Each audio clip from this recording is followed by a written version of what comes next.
Vamos a abrir nuestras Biblias en Primera de Timoteo capítulo 1. Primera de Timoteo capítulo 1. Y vamos a continuar con nuestro tercer estudio sobre esta carta preciosa que estamos considerando.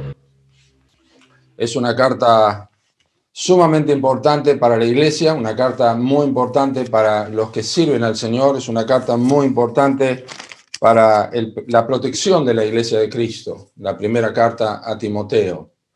Vamos a considerar los versículos 1 hasta el 11, aunque solamente vamos a estar mirando los versículos 1 al 7 y vamos a terminar la semana que viene porque esta es una porción bastante extensa, pero especialmente hasta el versículo 7 podríamos dividirlo, y lo que vamos a ver hoy es cómo identificar a los falsos maestros, como yo lo he anunciado. Cómo identificar a los falsos maestros. Dice así la palabra de Dios, 1 Timoteo capítulo 1, versículo 1. Pablo, apóstol de Jesucristo por mandato de Dios nuestro Salvador y del Señor Jesucristo nuestra esperanza, a Timoteo, verdadero hijo en la fe, gracia, misericordia y paz de Dios nuestro Padre y de Cristo Jesús nuestro Señor. Como te rogué que te quedases en Éfeso cuando fui a Macedonia, para que mandases a algunos que no enseñen diferente doctrina, ni presten atención a fábulas y genealogías interminables que acarrean disputas, más bien que edificación de Dios que es por fe, así te encargo ahora. Pues el propósito de este mandamiento es el amor nacido de corazón limpio y de buena conciencia y de fe no fingida, de las cuales cosas, desviándose algunos, se apartaron a vana palabrería, queriendo ser doctores de la ley, sin entender ni lo que hablan ni lo que afirman.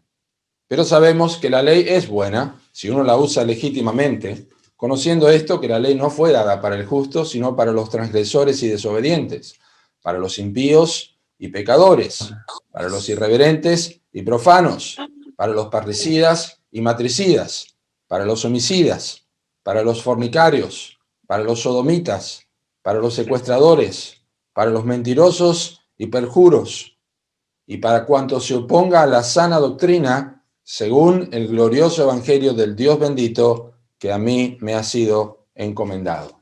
Vamos a orar una vez más.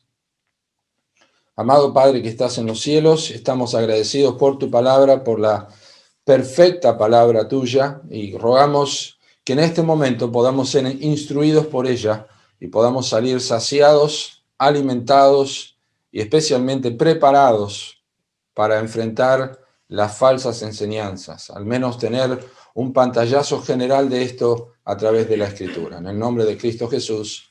Amén. En nuestro último sermón, el domingo pasado, estuvimos considerando la introducción a 1 Timoteo. Terminamos la introducción a 1 Timoteo, por así decirlo, versículos 1 y 2, que nos da, como les expliqué, el marco general para entender toda la epístola. Es como les he mencionado, funciona como una sombrilla, estos dos primeros versículos, para ubicar toda la carta, la preocupación de Pablo con su autoridad y su mandato como apóstol, y también Timoteo con la autoridad delegada del apóstol Pablo para poder hacer caso y dirigir la iglesia en Éfeso. Ahora el apóstol, a partir del versículo 3, comienza a delinear el mandato hacia Timoteo. Hay un mandato puntual y él comienza a delinearlo sobre cómo debe conducirse en la casa de Dios. Recuerdan que el capítulo 3, versículo 14 y 15 especialmente, es otro de los versículos, juntamente con el versículo 3, de los versículos importantes y claves de la carta, para que citado sepas cómo debes conducirte en la casa de Dios, que es la iglesia del Dios viviente, columna y baluarte de la verdad.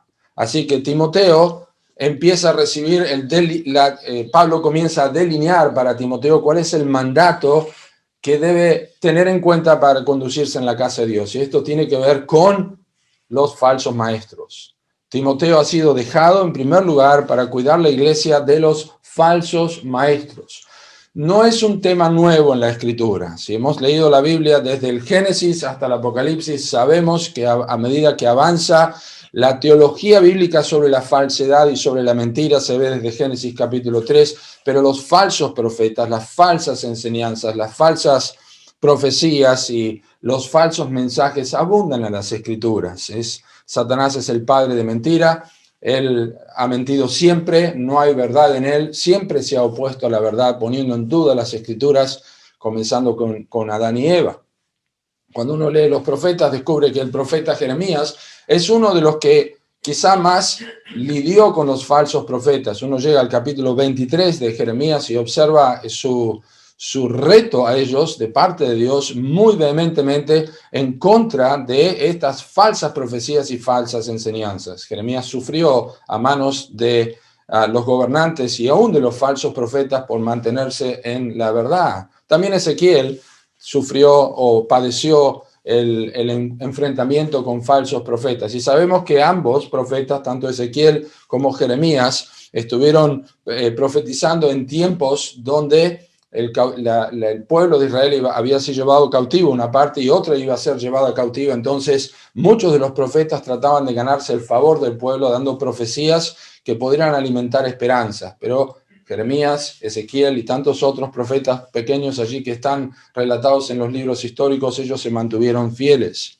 El mismo Señor Jesucristo advirtió sobre los falsos profetas en Mateo capítulo 7, que tenemos que guardarnos de los falsos maestros que vienen vestidos con pieles de ovejas.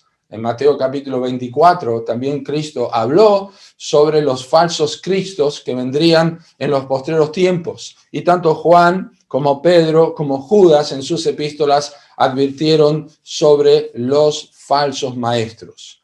Cuando llegamos a las epístolas del apóstol Pablo, también vemos diferentes pinceladas sobre las falsas enseñanzas, pero aquí en Primera de Timoteo, es decir, en las cartas pastorales, principalmente en Primera de Timoteo y en Tito, porque Segunda de Timoteo fue al final, ya era una despedida de Pablo, aunque hay advertencias de los falsos maestros, pero principalmente estas cartas son la manera del Espíritu Santo de expresarnos por boca o por pluma del apóstol Pablo, es la importancia de seguir indicaciones de parte de Dios para tratar a los falsos maestros, un asunto muy importante, muy peligroso y que Timoteo tenía que tener en cuenta. En Primera Timoteo, si uno lee la carta pensando o tratando de descubrir los falsos maestros, va a darse cuenta que hay tres paradas, por así decir, de los falsos maestros. En capítulo 1, en capítulo 4 y en capítulo 6. En estos capítulos, el apóstol Pablo está hablando de diferentes características de los falsos maestros. ¿Por qué digo esto? Porque si bien la carta a Timoteo es la carta que nos enseña cómo debe funcionar la iglesia de Dios, es muy interesante que el funcionamiento correcto de la iglesia en Éfeso y de la iglesia de Cristo tiene que ver también con mantenerse firme en contra de las enseñanzas. Es decir, a partir de lo que Pablo enseña de los falsos maestros en capítulo 1, va a surgir todo lo que tiene que ver con los correctos ancianos que debe haber en la iglesia o cómo debe funcionar el culto en la iglesia. Luego retoma en capítulo 4 las falsas enseñanzas de los maestros que prohibirán casarse, mandarán a abstenerse de alimentos que Dios creó, etcétera, etcétera. Y le dice a Timoteo, pero tú tenés que enseñar la sana doctrina, no hagas lo que ellos enseñan. Cuidado con esto, que los ancianos que enseñan bien, que gobiernan bien, etcétera, etcétera. Y luego otra vez dice, cuidado, porque en los posteriores tiempos va a haber algunos que no se van a conformar a las sanas palabras de nuestro Señor Jesucristo en capítulo 6, y luego termina en versículo 11 comenzando, mas tú, oh hombre de Dios. Entonces, como ven, Pablo va solapando, por así decir, la enseñanza o el cuidado de los falsos maestros y lo correcto que se debe hacer en la iglesia. Está permeada la epístola de este tema y tenemos que entender eso, muy importante para nuestro provecho. Entonces, estamos simplemente viendo una introducción. Lo que Pablo no hace es una descripción detallada de los falsos maestros. No hay una descripción detallada de las falsas enseñanzas, pero porque el propósito no era describirle a Timoteo todas las falsas enseñanzas y principalmente porque Timoteo probablemente sabía cuáles eran estas falsas enseñanzas. En la segunda carta, Pablo le dice a Timoteo que él había seguido su doctrina y su enseñanza. Por lo tanto, Timoteo no era ignorante de la sana doctrina. Entonces, Pablo no tiene que describirle, mirá, cuidado cuando enseñan de este tema de la Trinidad o de la salvación o de las obras. No, Timoteo sabía todas estas cosas, las conocía. Entonces, tenía conocimiento, pero Pablo hace una exhortación a Timoteo para él mismo y para la iglesia. Recuerden que esta carta era leída a la iglesia de Éfeso y que la iglesia tenía que saber cómo se comportaban los falsos maestros, cómo podían descubrirlos y cómo Timoteo debía encargarse de un asunto peligroso. Timoteo no es simplemente que sabes discernir la falsa doctrina, pero ¿cómo la vas a enfrentar, Timoteo? Esto es un mandato de parte de Dios a través del apóstol para tu vida. Entonces, tratar de recrear lo que se enseñaba en Éfeso no es una tarea sencilla. Tratar de describir las falsas enseñanzas que había en la iglesia de Éfeso cuando Pablo deja a Timoteo para que lo corrija, no es una tarea sencilla, porque Pablo nunca explica digamos, la naturaleza completa de la herejía.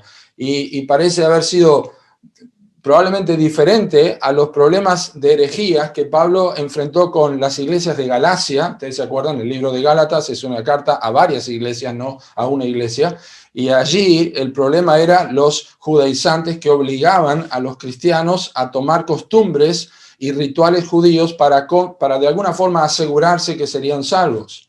A los colosenses, Pablo enfrenta la herejía de los colosenses de otra manera, porque la herejía que estaba en la iglesia de Colosas tenía que ver con lo que se conoce como el gnosticismo, que eran personas que decían que podían tener un conocimiento superior incluso al de los apóstoles, superior a cualquier revelación dada por Dios.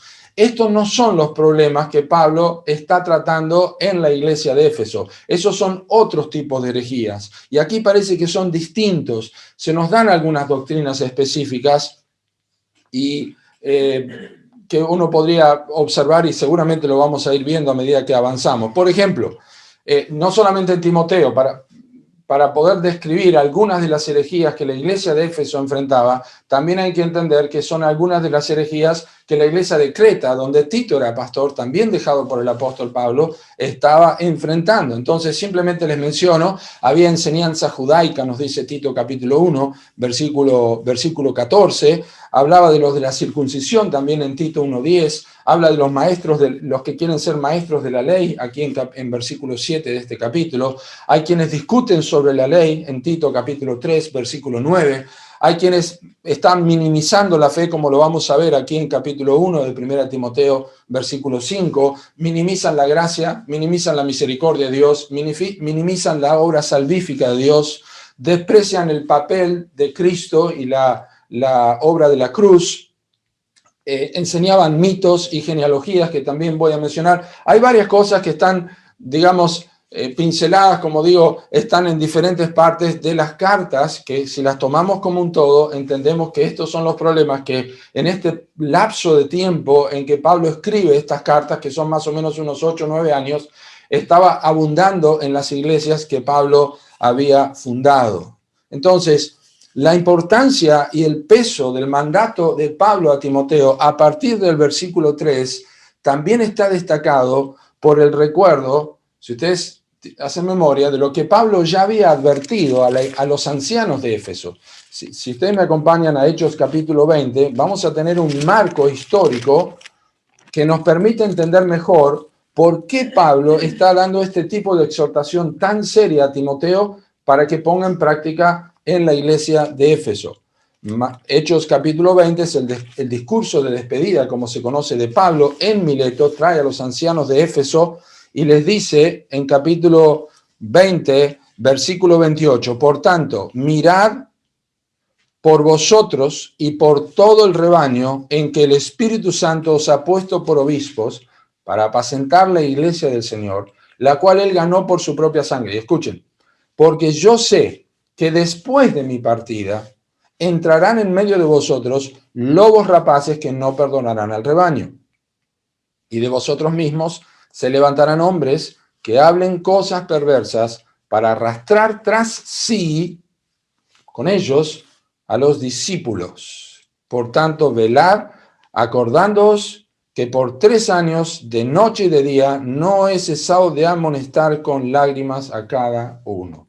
Es decir, Pablo no está dando un mandato a Timoteo sobre la base de un mal recuerdo. Él lloró con estas personas durante 3 años y les advirtió al final, a pesar de que he estado aquí enseñando 3 años, pocas iglesias tuvieron el privilegio que Éfeso tuvo con el apóstol Pablo enseñando todos los días a ellos. a pesar de esto, a pesar de las lágrimas, Pablo sabía por profecía que iban a levantarse falsos maestros de en medio de la iglesia de Éfeso. Y esto se había cumplido como Pablo lo había dicho. Entonces tenemos que comprender que los falsos maestros representaban un peligro por la sutileza de sus enseñanzas.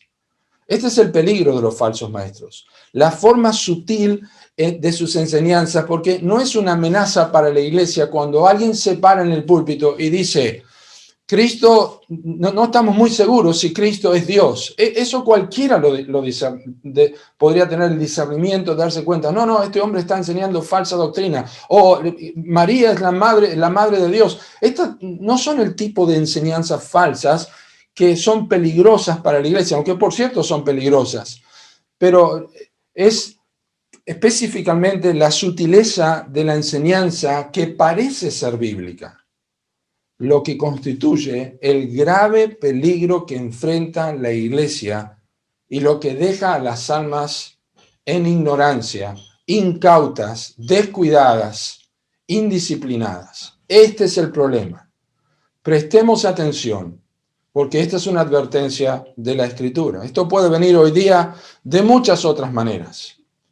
De formas agresivas, yo estaba pensando, maneras peligrosas. Hoy, a través del Internet, por ejemplo, las falsas enseñanzas. No solamente a través de una predicación que uno puede escuchar en Internet, que puede entrar a cualquier lado, puede encontrar cualquier cosa. Va a encontrar ahora de gente que está predicando sobre el judaísmo, con un diseño y con una tecnología, los videos son pero hermosos como están preparados, pero te enseñan que nosotros tenemos que cumplir la ley del Antiguo Testamento. No solamente a través de enseñanzas, a través de música cristiana, de cuestionable contenido, sensualidad, enlaces que están incluidos en YouTube que conducen a otros videos y a otras enseñanzas y a otros artículos llamativos que tuercen las escrituras y conducen a errores y especialmente a prácticas liberales que degradan los principios bíblicos, deshonran a Dios y desprecian el señorío de Cristo.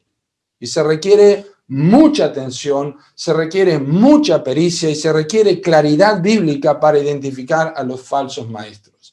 Tenga cuidado lo que mira por Internet, tenga cuidado lo que oye por Internet, sea predicación o sea música, porque allí le van a poner un enlace para que usted lea otra cosa.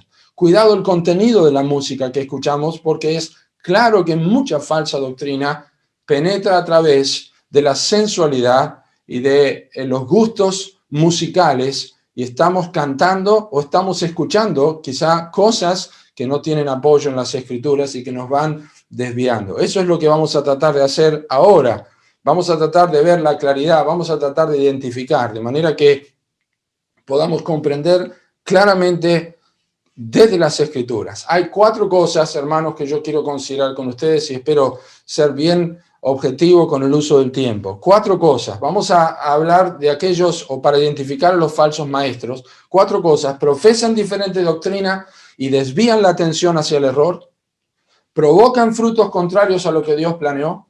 Persiguen metas opuestas a las de Dios. Y en último lugar, pretenden una falsa identidad. Vamos a ver en primer lugar versículo 3 y la primera parte del versículo 4 para aprender cómo estos falsos profetas, una de sus marcas es que profesan diferente doctrina y desvían la atención hacia el error. Dice, como te rogué que te quedases en Éfeso cuando fui a Macedonia para que mandases a algunos que no enseñen diferente doctrina ni presten atención a fábulas y genealogías interminables que acarrean disputas. Esta es la primera marca. La primera marca que Pablo nos da aquí de los falsos maestros expresándole a Timoteo. Y observen que esta primera marca es, digamos, el puntapié inicial de lo que será en todas las epístolas sobre los falsos maestros. Este puntapié inicial contiene un ruego y contiene un mandato que lo hace particularmente destacable.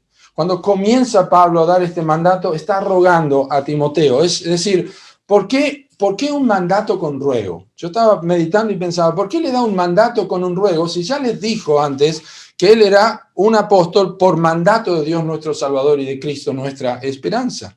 Si ya tenía autoridad apostólica para dar órdenes, ¿por qué Pablo está rogando? Bueno, el ruego tiene que ver con el mandato mismo, como también con la petición que le estaba haciendo. El ruego tiene que ver con el corazón del apóstol Pablo, como leímos en Hechos capítulo 20, que había estado llorando durante 3 años con ellos. Pablo está rogando con un corazón desgarrado. Le ruega a Timoteo. 8 veces aparece la palabra rogar de diferentes maneras en las epístolas pastorales. Las epístolas pastorales de alguna manera están pintadas con el ruego del apóstol Pablo, que ha dejado a estos hombres particularmente escogidos, amados hijos en la fe del apóstol Pablo, para proteger a la iglesia de Jesucristo. Pero hay un ruego a Timoteo, principalmente, que está, por así decir, un escalón arriba en cercanía a Pablo, que lo estaba a Tito. Y este ruego probablemente es porque no es fácil tener que enfrentar la oposición de personas que no solamente estaban enseñando falsa doctrina, sino también menospreciando a Timoteo como responsable de la obra. No era fácil para Timoteo quedarse allí, pero también habla, como dije, de la preocupación particular de Pablo. Pablo, por ejemplo, a los Corintios, él hace una defensa de su apostolado, y es interesante en 2 Corintios 8, donde él describe los sufrimientos que tiene como apóstol a partir del versículo 16 de 2 Corintios capítulo 11, pero quiero que observen, después de toda esta lista que Pablo da de sus sufrimientos como apóstol, observen cómo termina la lista. Dice, y además de otras cosas, lo que sobre mí se agolpa cada día, la preocupación por todas las iglesias. No quiero leer todo el pasaje, pero lo anterior habla de ser azotado con varas, de estar en peligro de mar, peligro de ladrones, en naufragios, el peligro de su nación, en el desierto, en el mar, de falsos hermanos, etcétera, etcétera. Todas estas cosas. Pero Pablo dice, lo que realmente se agolpa sobre mí, lo que realmente me carga es la preocupación por todas las iglesias. ¿Quién enferma y yo no enfermo? ¿A quién se le hace tropezar y yo no lo sufro? Esta es la preocupación de Pablo y tenemos que entender el ruego de Pablo a Timoteo desde este contexto de su corazón. Y también es un ruego de Pablo a Timoteo porque no era fácil permanecer en Éfeso. Yo estaba pensando en todas las ciudades donde vivimos, los que estamos representados en esta reunión. Seguramente cada uno puede imaginar ese lugar de la ciudad que es conocido como peligroso. Vos vivís en ese lugar, qué peligroso que es estar allí. Bueno, visualicen esto, y no estamos haciendo acepción de personas, pero visualicen un lugar peligroso, un lugar donde abundan los peligros, abundan situaciones difíciles para la familia, para la salud, etcétera, etcétera, y piensen que tienen que quedarse allí y tienen que hablarle a la gente y tienen que vivir entre esas personas. Bueno, eso es un poco lo que estaba pasando con Timoteo. Timoteo le fue rogado por Pablo que se quedara en Éfeso. Éfeso no era cualquier ciudad. Éfeso era una capital de la idolatría. Era no solamente capital de la provincia, sino era el centro religioso de la provincia del Asia. Éfeso había sufrido un problema. Las costas del puerto de Éfeso estaban llenándose de limo, que es un sedimento que trae el río, y estaba haciendo que la ciudad se tuviera que retraer cada vez más y estaba perdiendo la habilidad económica. Y lo que sostenía, digamos, lo que equilibraba esta pérdida económica para Éfeso era que estaba allí el templo de Artemisa, donde Diana era uno de las diosas principales. Diana era Artemisa, obviamente, que es una de las 7 maravillas del mundo. Y este templo, la religión que se practicaba en el templo de Artemisa, de Diana, era una religión que estaba mezclada con prácticas sensuales, con prácticas orgiásticas, y por esa razón, cuando Pablo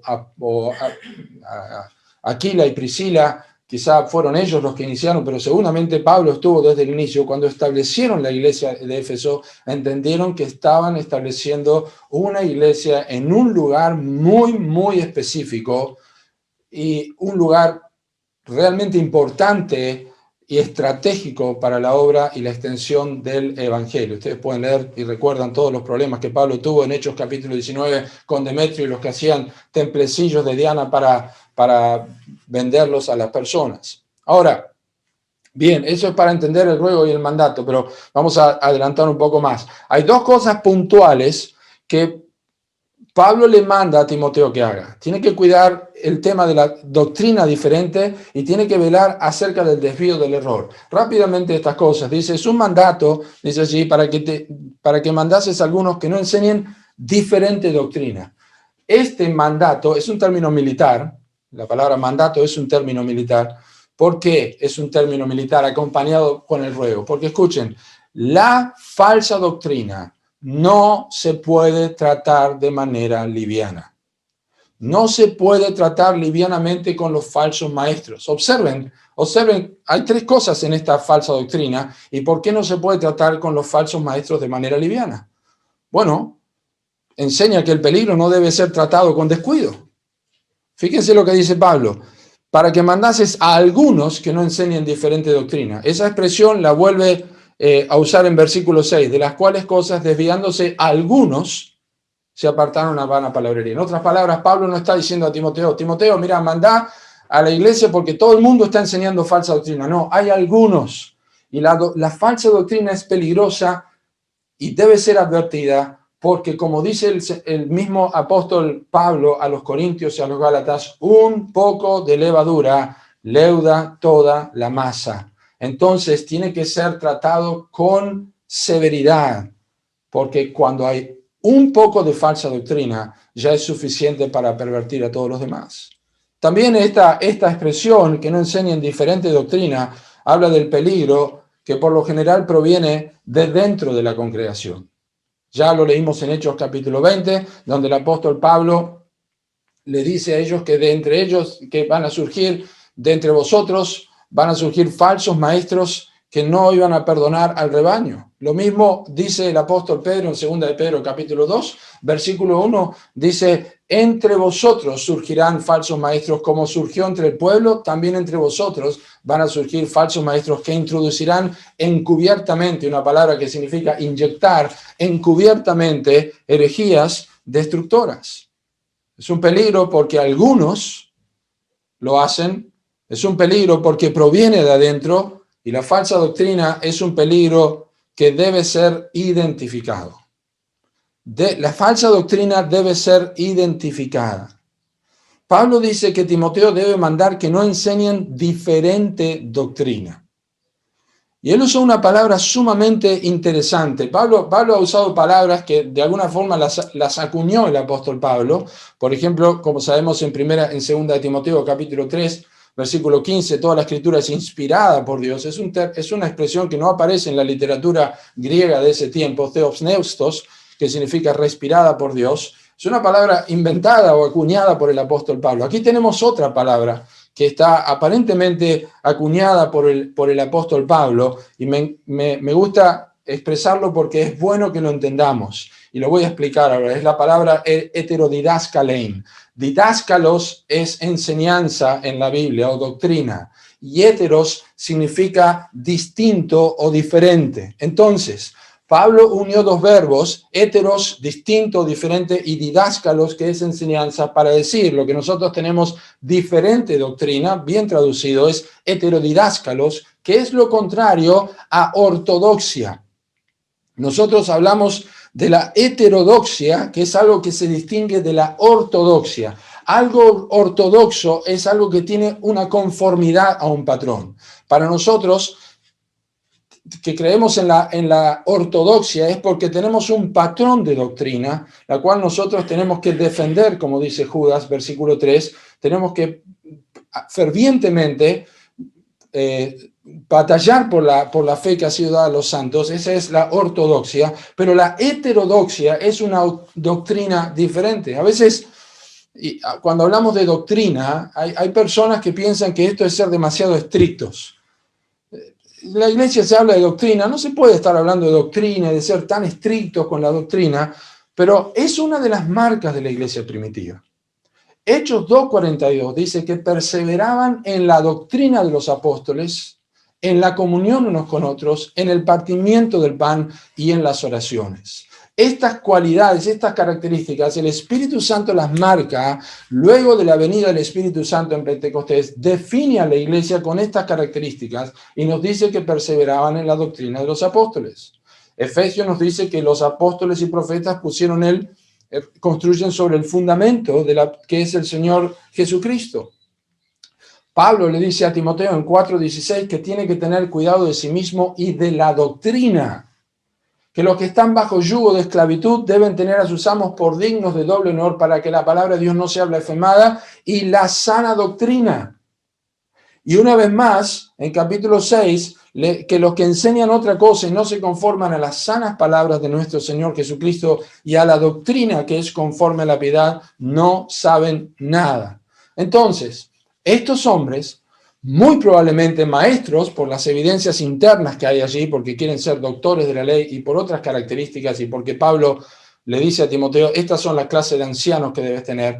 Estos hombres probablemente estaban enseñando, son personas que estaban dañando a la iglesia de Éfeso, en primer lugar, con una mala enseñanza, con una heterodoxia, con una enseñanza nociva. Y Pablo le dice a Timoteo, tenés que mandar que no enseñen, tenés que mandar, no podés ser descuidado con esto, Timoteo.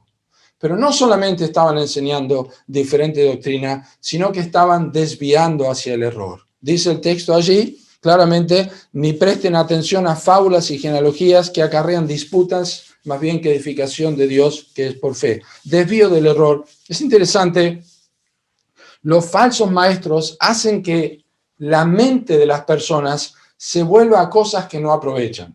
Y como digo, puede ser a través de música, puede ser a través de canciones que no tienen un claro contenido bíblico. Fíjense, la expresión allí, prestar atención, la frase prestar atención es una sola palabra en el original. Y ahora vamos a ver un texto en Hechos, capítulo 8, si ustedes quieren buscar, que nos ayuda a ilustrar perfectamente lo que estaba pasando, porque es la misma palabra que se utiliza en Hechos, capítulo 8, lo que estaba pasando en la iglesia de Éfeso. Hechos, capítulo 8, la historia de Felipe y Simón, el mago, en Samaria, y dice en Hechos, capítulo 8, versículo 10, versículo 9. Hechos capítulo 8, versículo 9. Pero había allí un hombre llamado Simón, que antes ejercía la magia de aquella ciudad y había engañado a la gente de Samaria, haciéndose pasar por algún grande. Escuchen, a este oían atentamente todos, desde el más pequeño hasta el más grande, diciendo este es el gran poder de Dios. Y le estaban atentos porque con sus artes mágicas les había engañado por mucho tiempo. Está dos veces la palabra. En versículo 8, atentamente, versículo 10, atentamente, y en versículo 11, atentos. Esta es la misma palabra, prosegen es la palabra en el griego, y hace que la mente de las personas se desvíe, se vuelva hacia cosas que no aprovechan. La falsa enseñanza, la doctrina, la heterodoxia, la doctrina distinta, cuando están metrallando, enseñando y escuchando videos y escuchando cosas y aprendiendo esto y escuchando esta música y esto el otro, constantemente hace que la mente de la gente se desvíe completamente, sumamente claro. Las fábulas y genealogías que Pablo presenta o le dice aquí a Timoteo, que puede referirse a meras especulaciones de los judíos, ¿no? Era muy común que ellos tomaran el Antiguo Testamento y empezaran a hacer cuentas con los nombres, con los números, con las épocas y tratar de sacar conclusiones. Eran interminables porque no había provecho. Nunca se terminaba de decir, esto es lo que creo, esto es lo que me ayuda, en esto estoy parado. Eran como arena movediza. ¿Ustedes se acuerdan por allí en el año 97 que salió el famoso código de la Biblia? ¡Oh, era tremendo! Todo el mundo estaba con el código de la Biblia y luego salieron 2 libros más, el código secreto de la Biblia, el código secreto de la Biblia 3, la predicción final en el año 2006, estuve leyendo un poco, y eran predicciones falsas, contenían reflexiones sobre aciertos, fallos de diferentes cosas. Bueno, establecía que Bill Clinton iba a ser presidente, que que el presidente Kennedy había sido asesinado. Todas estas cosas estaban allí en el código secreto de la Biblia. Este tipo de cosas nos ilustran lo que enseñaban estas personas, tratando de descubrir cosas que no estaban en la Biblia y que no aprovechaban para nada. Y la gente desvía su atención para eso. Prestan atención a fábulas y genealogías diversas. Es triste, ¿no? Pero hay muchos cristianos que se la pasan tratando de descifrar cosas o buscarle la vuelta a algunos conceptos que no tienen que ver con la sana doctrina. Escuché el otro día de un programa, hace tiempo ya, de un programa carismático donde había un anfitrión con su esposa, estaban entrevistando a un hombre y este hombre decía que había nacido en un año que Dios le había dado la fecha porque había nacido en 1929 y que él encontró en la Biblia que eso tenía que ver con Mateo capítulo 19, versículo 29, que decía, para los hombres es imposible, pero para Dios todo es, para los hombres es imposible, pero para Dios todo es posible. Y ese es el versículo de mi vida, dijo, porque para Dios todas las cosas son posibles. Entonces el hombre dijo, bueno, yo nací en 1934. ¿Qué dice 1934? Bueno, no hay 34 versículos en Mateo 19. Tampoco Marcos tiene 19 capítulos, así que el anfitrión le pidió a su esposa que buscara en Lucas 19:34, y lo que dice Lucas 19:34 es que el Señor dijo, el Señor lo necesita. Entonces el hombre dijo, el Señor me necesita, pero la esposa lo codió y le dijo, no, pero está hablando del burro en el cual Cristo iba a montar. Así que cuando uno usa la Biblia como quiere y como le parece, puede tener un problema. Pero este tipo de cosas pasaron, lo que acabo de decir ocurrió realmente. Y hay mucha gente que se pone a pensar, ¿cuánto del 600? Le tocó la patente del 666, me la puede cambiar porque el 666 no es un número que me gusta tener, etcétera, etcétera. No se juega con estas cosas, no tienen nada que ver. Entonces, hermanos, la primera cosa, la primera marca de los falsos profetas es que profesan diferente doctrina, una heterodoxia, y desvían la atención hacia el error, hacia cosas que no aprovechan.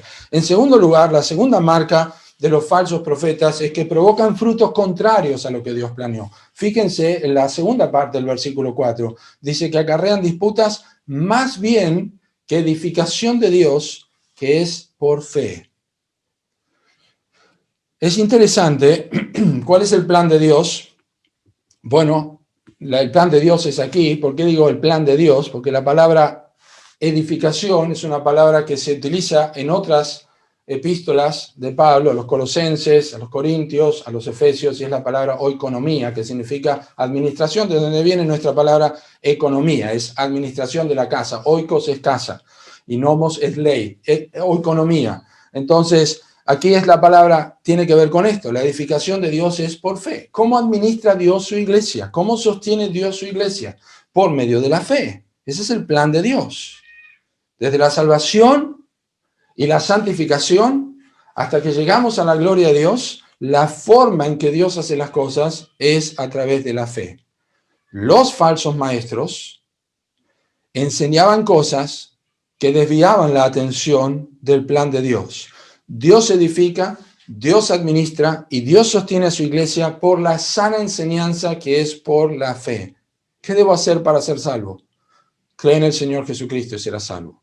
Pero solamente eso, sí, esta es la forma que Dios obra, no por falsas especulaciones, que pretenden tener ciertas promesas que prometen, valga la redundancia, que prometen seguridad, crecimiento espiritual a través de mitos y cosas sin sentido, como va a llegar al capítulo 4. Miren, no se casen, no coman ciertas cosas. Si ustedes hacen estas cosas, Dios les va a dar estas otras cosas. Eso no es fe, eso es el cumplimiento de un esfuerzo mío. Pero la edificación de Dios es por fe. Ahora, miremos esto. En este momento que estamos viendo los frutos contrarios de los falsos maestros a los que Dios ha establecido. Pensemos esto. Pablo, como dije, no dice cuál es la diferente doctrina, aunque podemos ver algunos detalles a través de las cartas pastorales. Pero yo quiero hacer una sugerencia muy general.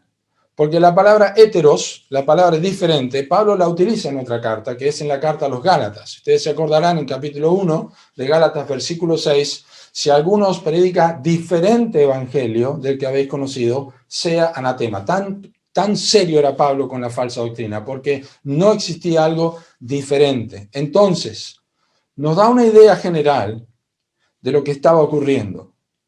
Y miren, la mejor manera de ver esto es recordar que cuando hablamos de un evangelio diferente, no estamos pensando en muchas opciones. Yo quiero ayudarles, hermanos. Sé que algunos de ustedes ya lo saben esto, pero quiero ayudarles en esto. Cuando hablamos de un evangelio diferente, no estamos hablando de muchas opciones.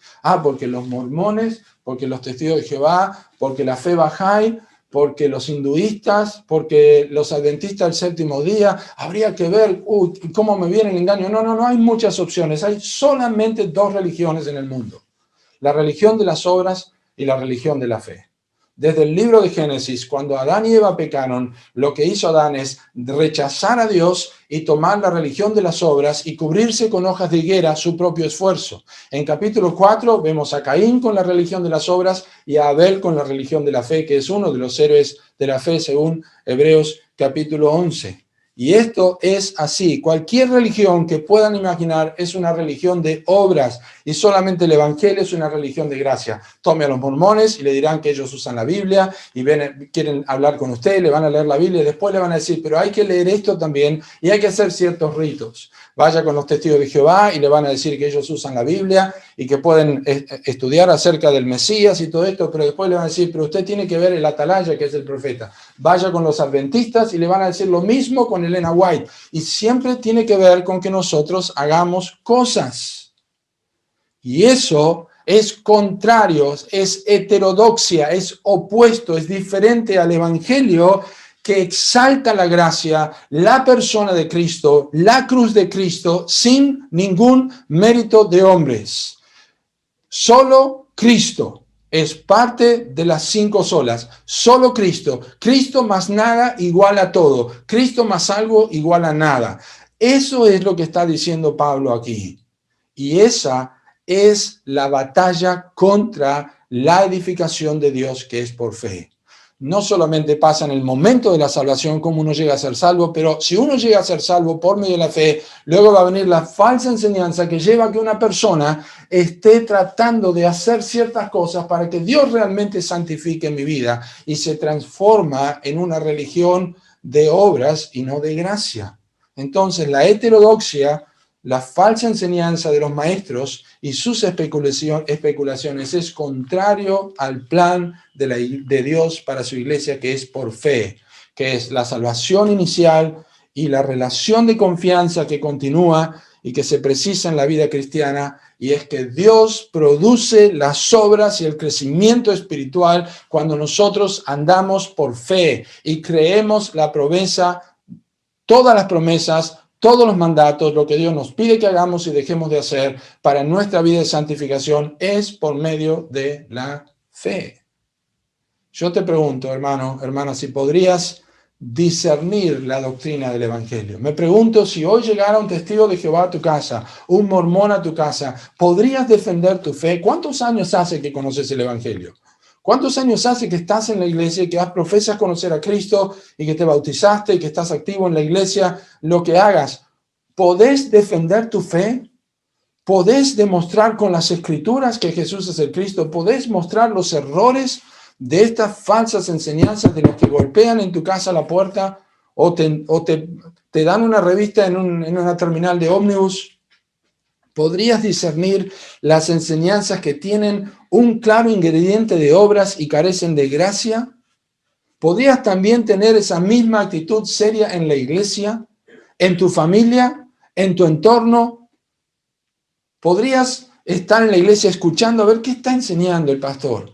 ¿Qué está enseñando esta persona? ¿Y podrías discernir, eso no me sonó? Es un tema para examinarte, hermano y hermana. Necesitas tener discernimiento.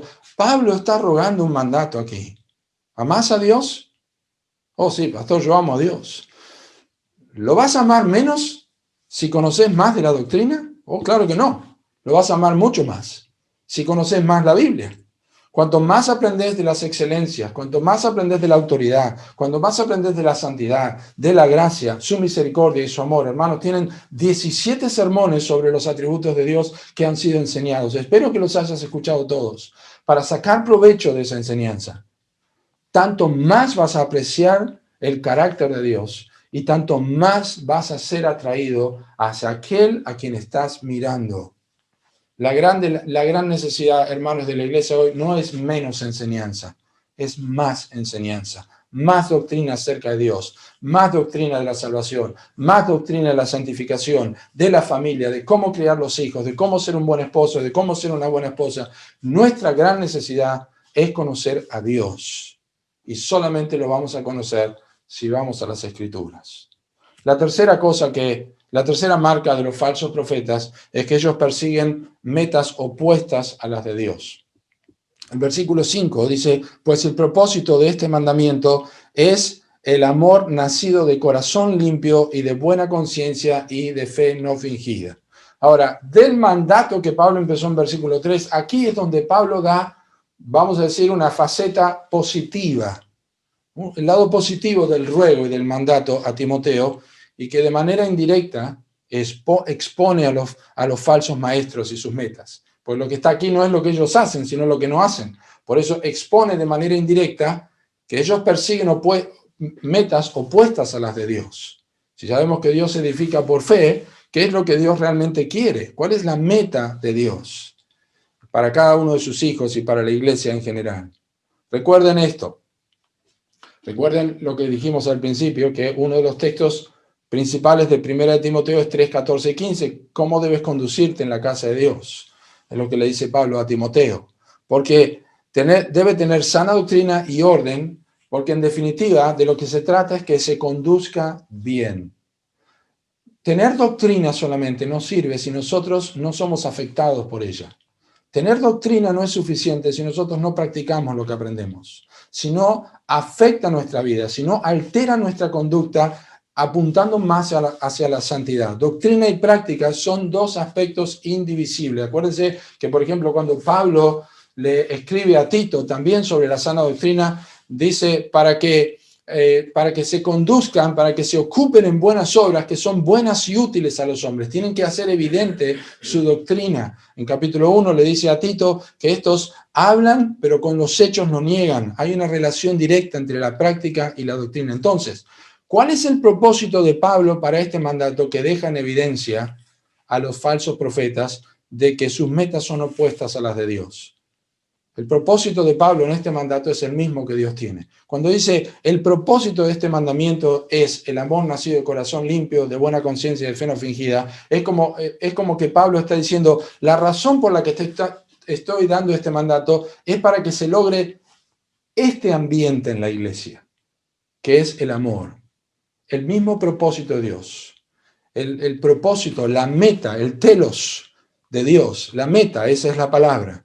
La meta de la instrucción, escuchen, y la enseñanza cristiana, la meta de cada enseñanza cristiana es el amor manifestado en la vida del cristiano a través de tres canales: un corazón limpio, una buena conciencia y una fe no fingida. No hay ninguna sorpresa. Maestro, ¿cuál es el gran mandamiento? En Mateo capítulo 22, en Marcos 12 y en Lucas 10. Maestro, ¿cuál es el gran mandamiento? Amarás a Jehová tu Dios con todo tu corazón, con toda tu fuerza, con toda tu alma, etcétera, etcétera, y a tu prójimo como a ti mismo. De estos dos mandamientos depende la ley y los profetas. Toda enseñanza bíblica debe apuntar a este gran resumen que define de manera básica a los cristianos. Juan 13, 34 y 35. En esto conocerán todos que sois mis discípulos, si tuvierais amor los unos por los otros. Y eso es algo que los falsos maestros no tienen. No tienen. Sus enseñanzas producen lo opuesto a la meta de Dios, porque ellos buscan su gloria. Las enseñanzas de ellos, como leímos antes, las enseñanzas de ellos en Hechos 20, es desviándolos para sí, atrayéndolos para sí. Las enseñanzas de los falsos maestros apuntan a que las personas escuchen y miren a ellos, pero las enseñanzas que son por medio de la fe apuntan a que nosotros amemos a Dios y sirvamos a Dios en nuestras vidas. Hay tres sustantivos y tres adjetivos que Pablo utiliza aquí y que vamos a ver de manera rápida. El corazón limpio, el interior limpio, la buena conciencia y la fe no fingida. Estas tres cosas deben provocar la enseñanza en la iglesia de Cristo. y va a producir una iglesia llena de amor. No lo están haciendo los falsos maestros. Ojo, fíjense si las enseñanzas de estos hombres producen amor en la vida, corazón limpio, buena conciencia, fe no fingida. Les menciono las tres cosas básicamente para que lo podamos manejar y aprovechar en este texto. El corazón limpio, Cristo enseñó acerca de esto. Bienaventurados los limpios corazón, porque ellos verán a Dios. Pero de forma gráfica, Él lo enseñó cuando les exhortó a los fariseos en capítulo Mateo 23, versículo 25, y le dijo, ustedes fariseos hipócritas que limpian lo de fuera del vaso y del plato, pero dentro están todos sucios. Esta es la idea. Ustedes tienen que preocuparse por lo que está dentro más que por lo que está afuera. Los falsos profetas se preocupaban por lo de afuera para traer la hermosura hacia ellos mismos, pero los verdaderos hombres de Dios enseñan de tal forma que el interior sea transformado. Por eso Cristo lavó los pies de los discípulos y le dijo, el que está limpio no tiene necesidad sino de lavarse los pies, porque ya está limpio. Tiene que preocuparse por lo de adentro. El corazón limpio, o el corazón es limpiado cuando nosotros confesamos nuestros pecados periódicamente. Primera de Juan 1:9 lo enseña. En otras palabras, la doctrina, la enseñanza correcta de la Escritura hace que los creyentes puedan renovarse en el espíritu de su mente, puedan transformarse según la renovación de su entendimiento, para que comprueben la voluntad de Dios. Y esta actitud del corazón de renovarse, la actitud de poner la mira en las cosas de arriba, la actitud de mirar hacia adentro, de examinar la vida, de confesar el pecado, de tener un corazón limpio, esto hace que nosotros amemos a Dios. Esa es la correcta enseñanza. Los falsos maestros no apuntan con su enseñanza a un corazón limpio. La buena conciencia, perdón, la buena conciencia también es otra de las cosas que hace que el amor en la iglesia se vea cada vez más abundantemente. Esto significa que un creyente es consciente de lo que está bien o que está mal, sus acciones, sus actitudes. La conciencia, hermanos, es informada. Si no lees tu Biblia, si no meditas en la palabra de Dios, tu conciencia no es informada por la Biblia, pero no te equivoques, está siendo informada por todas las cosas con que sos ametrallado todos los días, a través de la televisión, a través del Facebook, a través de Instagram, a través de lo que sea, estás recibiendo información y tu conciencia es informada y te dice que vestirse descuidadamente no está mal, que usar cierto tipo de lenguaje no está mal, pero cuando vas a la Biblia, tu conciencia es informada y te dice que nosotros tenemos que hablar lo que es bueno para edificación de los hermanos. Pablo implica con esto que una buena conciencia es una evaluación honesta de la conducta que ha sido obediente y no obediente. Cuando no hay una buena enseñanza, cuando hay pavadas que se enseñan o que desvían la atención de la vida de fe, las personas no examinan sus vidas y no les preocupa si mienten en el comercio, si se quedan con el cambio, si no pagan sus impuestos. Su vida es una vida con una conciencia manchada. Y también el amor, el propósito del mandato, que es el amor, también surge de una fe no fingida. Anupócritos es en griego, que es sin hipocresía. La palabra anupócritos. Y simplemente está indicando que el cristiano confía en que Dios le va a guiar a amarle a él y a los hermanos, porque no puede hacerlo solo. No puede hacerlo por sus esfuerzos. Y confía en que Dios le va a llevar a tener un cristianismo genuino. De eso se trata Primera de Juan, ¿verdad? De eso se trata Primera de Juan. De amar a Dios y amar a los hermanos. El amor tiene que surgir de estas tres cosas. Corazón limpio, buena conciencia y fe no fingida.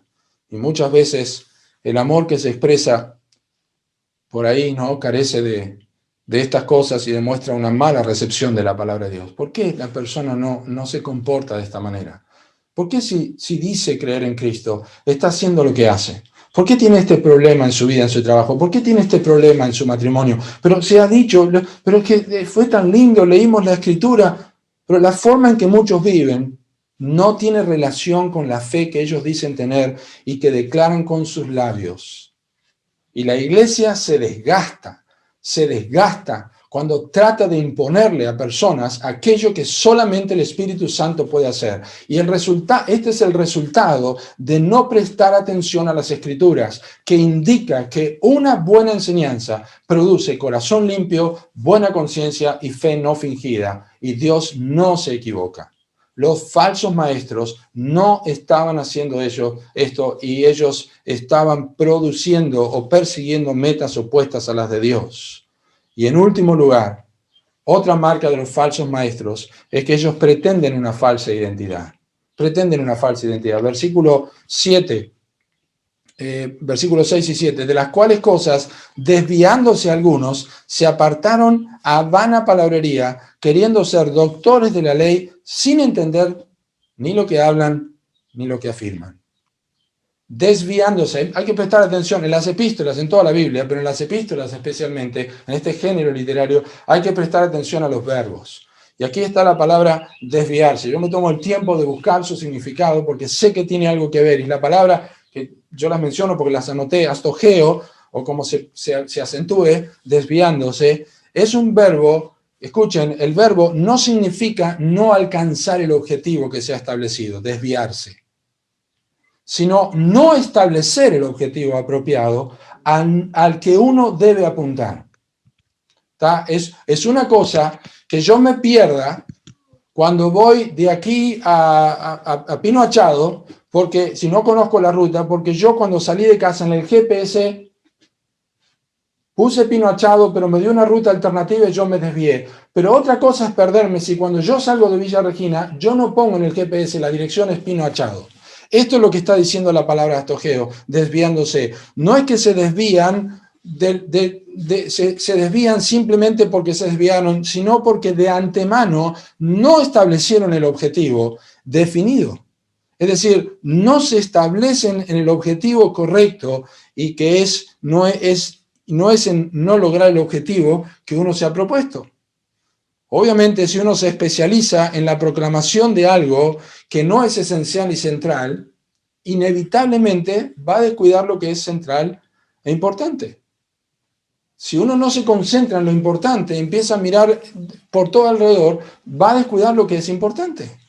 Lo que significa que los falsos maestros no procuran crear un ambiente de amor, sino saciar su ego. Por esto tienen una falsa identidad y ellos se proclaman doctores de la ley. El propósito de ellos no es el amor nacido de corazón limpio, buena conciencia y fe no fingida en los que le oyen. El propósito de ellos es ser doctores de la ley. Escuchen, los falsos maestros no eligen seguir la herejía porque fuera intelectualmente más aceptable. Oh, los gnósticos, y vamos a hablar de los conocimientos y la sabiduría. Ellos no eligen eso porque es tentador intelectualmente. Ellos eligieron abandonar el amor. Por lo tanto, la raíz de la herejía, la raíz de la herejía no es un asunto intelectual, es un asunto moral. Es un asunto moral. ¿Por qué es importante decir esto y que ustedes lo recuerden, mis amados hermanos? Porque muchas veces hay personas, cristianos, que hablan es pobrecito, el testigo de Jehová, pero es una buena persona, este fulanito, este misionero que vino acá, estos dos rubios que vienen acá, son pobrecitos, no son ningún pobrecito que no se da cuenta. Pablo dice en Efesios, en 1 Timoteo 4, que escuchan a espíritus engañadores. Detrás del mormonismo, hermanos, detrás de cualquier enseñanza falsa, está el espíritu del demonio y de Satanás. Son espíritus engañadores, no son ningunos pobrecitos. Entonces es tremendo cuando uno escucha a un creyente hablar de fulano, sí, porque él va a su iglesia y en su iglesia y con los hermanos de su iglesia, ¿a qué iglesia va? Es adventista del séptimo día. ¿Qué me está diciendo? ¿Qué falta de comprensión hay de la doctrina? No son hermanos, no tienen conocimiento de la verdad. No están, ellos de antemano han puesto su GPS espiritual destinado a otra cosa, se han desviado porque no tenían la intención correcta desde el principio. Se desviaron apartándose a vana palabrería, sin entender ni lo que hablan ni lo que afirman. Es decir, la actitud era tener una falsa identidad. Bueno, total, si yo no lo entiendo, ellos tampoco lo entienden. Y entonces hablamos con palabras infladas. Y esto es lo que hacían los fariseos y escribas. Ellos enseñaban cosas de tal manera que la gente los miraba y decía, miren cómo son estos, miren sus filacterias, miren todo esto. Pero Jesús les dice a ellos, ¿no erráis por esto porque ignoráis las Escrituras y el poder de Dios? Tienen la Escritura y no se dan cuenta. Ustedes no entienden lo que están haciendo. Y los falsos maestros hacen lo mismo. Usan cosas que no entienden. Usan la Biblia, pero no la entienden. No saben lo que está diciendo, no saben lo que están enseñando. Y esto proviene de una sola raíz. La raíz es, mírenme a mí, el egoísmo. Recuerden que Santiago dice, y con razón lo dice, no os hagáis maestros muchos de vosotros, que recibiréis mayor condenación. Pues Santiago sabía que la tendencia natural de la persona y el púlpito y la enseñanza pública genera cierta popularidad, que aquel que no es llamado a hacerlo y aquel que no cuida su corazón rápidamente va a caer en ese pozo, porque así es nuestro corazón, hermanos. Así es nuestro corazón. Entonces, voy a resumir y terminar. Estos versículos que hemos leído del 3 al 7 establecen un escenario histórico para la epístola de Timoteo. Hay enseñanzas, enseñanzas de personas que eran diferentes al evangelio de Pablo, enseñaban mitos, enseñaban genealogías basadas teóricamente en el Antiguo Testamento, estaban equivocados en su teología, ejercían sus responsabilidades en la iglesia como administradores de Dios, pero no lo hacían a través de la fe, no estaban produciendo amor, sino que estaban produciendo especulaciones en las personas, y Pablo deja a Timoteo para que corrija esta enseñanza. Y ellos habían tomado, estos falsos profetas, una decisión moral de dejar de lado el corazón limpio, la buena conciencia y la fe genuina. El problema era moral, no era intelectual, pero el énfasis de Pablo en su comportamiento no significaba que su teología fuera aceptable. Además de ser inmorales, se les acusó de ser ignorantes de la enseñanza dogmática que ellos daban, cuando dice lo que afirman, que es la misma palabra que Pablo utiliza en Tito capítulo 3, versículo 8, cuando dice, en estas cosas quiero que insistas con firmeza. Ellos afirmaban cosas, pero no entendían lo que estaban haciendo. Y quiero concluir con algunas preguntas, hermanos. ¿Qué debemos hacer luego de todo lo aprendido hoy? Luego de ver estas marcas, ¿qué es lo que debemos hacer? Bueno, en primer lugar, hermano, tenés que leer tu Biblia. Hermano y hermana, tenés que leer tu Biblia con atención cada día. Si necesitas un lápiz, hacelo, prestando atención a lo que estás leyendo. En segundo lugar, yo te animo a desarrollar discernimiento por el uso de la Escritura para corroborar con la Biblia misma lo que se enseña desde el púlpito. Recuerden que los bereanos hacían esto, para ver si lo que Pablo decía era cierto. Ellos escudriñaban las Escrituras. En tercer lugar, considera la vida de los que te enseñan, la vida de los maestros o quienes enseñan, o si escuchás a algunos por YouTube que son de confianza o en las redes sociales, la pregunta es, ¿tienen un buen testimonio? Los que te están enseñando, ¿tienen un buen testimonio? En tercer lugar, ¿cómo resulta la vida de las personas que están bajo la enseñanza de estos hombres? ¿Cuál es el fruto en la vida de estas personas? ¿Es un fruto de santidad, corazón limpio, fe no fingida, buena conciencia? Y en quinto lugar, si hay una tendencia a desviarte en tu vida y seguir todo viento de doctrinas, y cada vez te enganchás con la última onda de YouTube y de música y de lo que sea, y de esta enseñanza de fulano de tal, quizás es necesario mirar bien si el Evangelio de Cristo lo has comprendido. ¿Por qué digo esto? Porque una de las características de los que verán a Dios es el corazón puro. Y ese es el resultado de oír la voz del buen pastor. Y sus ovejas, cuando oyen la voz del buen pastor, no escuchan a los extraños. Pero si tu práctica es siempre escuchar a los extraños, entonces quizá no tenés el oído preparado para escuchar al buen pastor. Y necesitas la gracia de Dios para tu vida.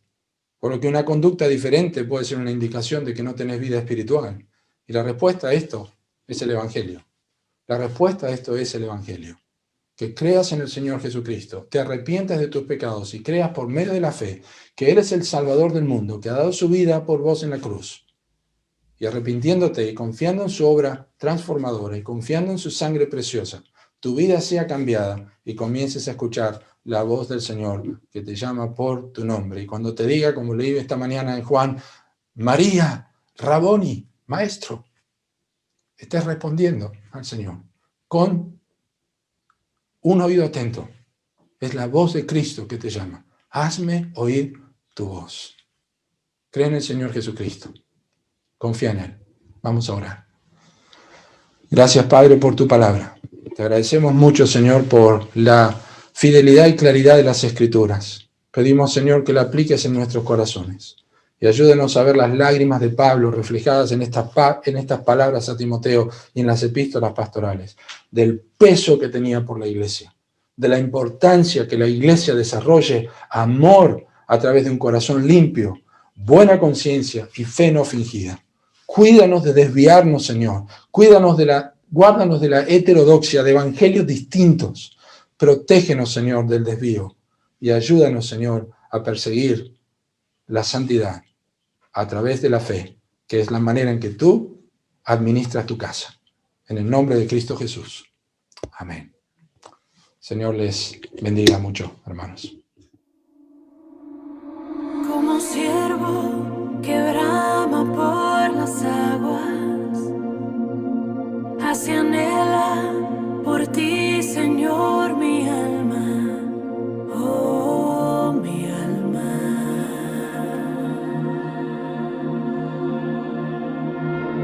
Como árbol plantado junto a aguas, así mi ser se deleita en tu palabra, tu palabra, tu palabra.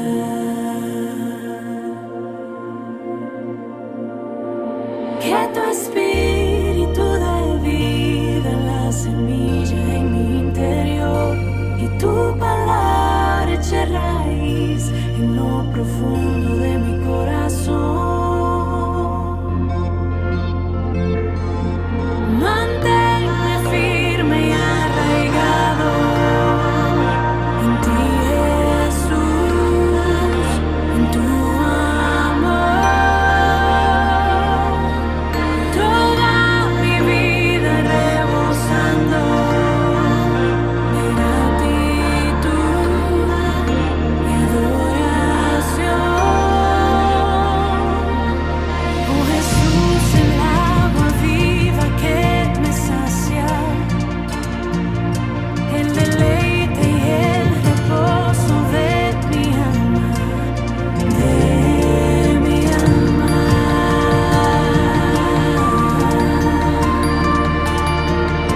Sobre ti me plantaré todos los días. Tú serás el fundamento de mi vida, de mi vida. Oh Jesús, eres tú mi vida.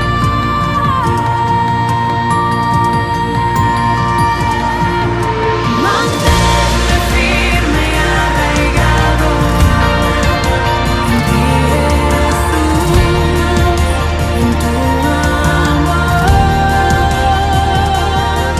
Toda mi vida rebosando de gratitud y adoración. Manténme firme y arraigado en ti, Jesús, en tu amor. Toda mi vida rebosando de gratitud y adoración.